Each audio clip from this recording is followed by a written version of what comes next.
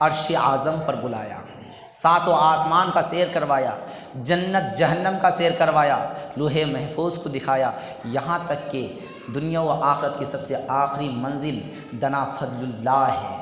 کیا ہے؟ دنا فضل اللہ ہے، یہ ایک مقام کا نام ہے، اس سے آگے کچھ نہیں ہے۔ وہاں تک ہمارے آقا علیہ الصلوۃ والسلام کو اللہ تبارک و تعالیٰ نے شیئر کروایا۔ اللہ تبارک و تعالیٰ اور ہمارے آقا علیہ الصلوۃ والسلام روبرو بیٹھ کر کے کافی دیر تک جو ہے گفتگو فرمایا۔ حضرات محترم، اب یہاں پہ غور کرنے کا مقام ہے کہ ہمارے آقا علیہ الصلوۃ والسلام جو ہجرت میں ہمارے آقا علیہ الصلوۃ والسلام جو معراج میں گئے، یہ موضوع معراج کا نہیں چل رہا ہے مگر بتا دیتا ہوں، کبھی ذہن میں بات رہتی نہیں رہتی ہے۔ کتنے دنوں تک رہے تھے معراج میں؟ کتنے دنوں تک رہے تھے؟ آپ کو اور ہم کو صرف یہ معلوم ہے کہ پل میں گئے اور پل میں آئے، راتوں رات گئے راتوں رات آئے، یہاں تک کہ مسجد اقصی شریف میں، اور آپ جو اپنی پھوپھی جان کے ام حامی کے گھر سے آپ جو وہاں سے روانہ ہوئے تھے، آپ کو جو جبرائیل اور تمام فرشتوں جو ہے لے کر کے جو آپ کو گئے تھے معراج کے لیے، یہاں تک کہ جب سرکار تشریف فرما واپس ہوئے تھے تو حضرت ام حانی کے گھر کی جو کنڈیاں تھیں وہ اب تک ہل رہی تھی، اب تک ہل رہی تھی۔ ان باتوں سے یہ اندازہ لگائیے کہ کتنی دیر میں گئے اور کتنی دیر میں آئے، یعنی کہ پل میں گئے اور پل میں آئے۔ مگر یہاں سے ڈائریکٹ اب چلیے 53 سالہ زندگی سے ڈائریکٹ یہ 10 سالہ زندگی بیچ میں چھوڑ دیجئے، چلے جائیے 63 سالہ زندگی پہ۔ جب جبرائیل علیہ السلام آتے ہیں، ساتھ میں جو ہے ملک الموت آتے ہیں، جبرائیل کو بھیجا جاتا ہے کہ اے جبرائیل آپ جائیے، پہلے سرکار سے اجازت لیجیے کہ ہمیں آنے کی اجازت ہے یا نہیں۔ اجازت ملتی ہے، جب وہاں پہ جاتے ہیں، جانے کے بعد سرکار کی بارگاہ میں جبرائیل کہتے ہیں یا رسول اللہ صلی اللہ علیہ وسلم، اللہ تبارک و تعالیٰ کی طرف سے حکم ہے کہ آپ کو جو ہے اللہ تبارک و تعالیٰ اپنی بارگاہ میں جو ہے بلاتا ہے، مگر شرط یہ ہے کہ جب آپ کی رضامندی ہو تو، جب آپ کی رضامندی ہو تو قربان جائیے۔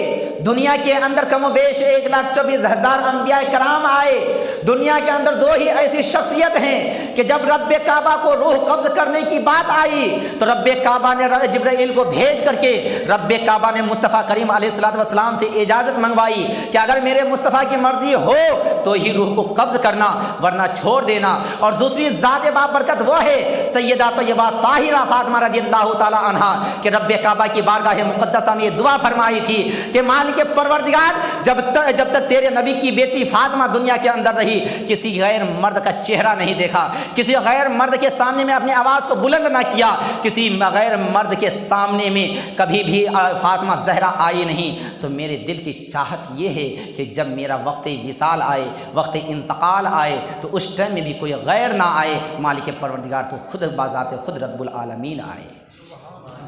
کون آئے؟ بذات خود رب العالمین آئے۔ دنیا کے اندر جب سے دنیا بنی آج تک میں کسی کی روح کو قبض رب کعبہ نے خود نہیں فرمایا، بلکہ ملک الموت قبض فرماتے تھے، مگر فاطمہ الزہرا رضی اللہ تعالیٰ عنہ کی روح کو قبض کس نے فرمایا؟ اللہ تبارک و تعالیٰ نے خود فرمایا۔ اور ہمارے آقا علیہ الصلوۃ والسلام کے علاوہ فرشتے ملک الموت نے کسی سے اجازت بھی طلب نہیں کیا۔ ہمارے آقا علیہ الصلوۃ والسلام کی بارگاہ میں جب آئے، باادب ہو کر کے کہے یا رسول اللہ اگر آپ کی اجازت ہو تو روح لے کر کے جائیں گے، نہیں تو چھوڑ کے چلے جائیں گے۔ سرکار نے فرمایا جو رب کی مرضی وہ میری مرضی، مگر اے جبرائیل تھوڑا ایک سوال کا جواب تو دیتا جا، اے جبرائیل میرا ایک سوال کا جواب تو دیتا جا۔ کبھی ایک وقت میں ہم دونوں کے درمیان گفتگو ہوتے ہوتے میں نے تم سے پوچھا تھا کہ اے جبرائیل میری عمر کتنی ہے؟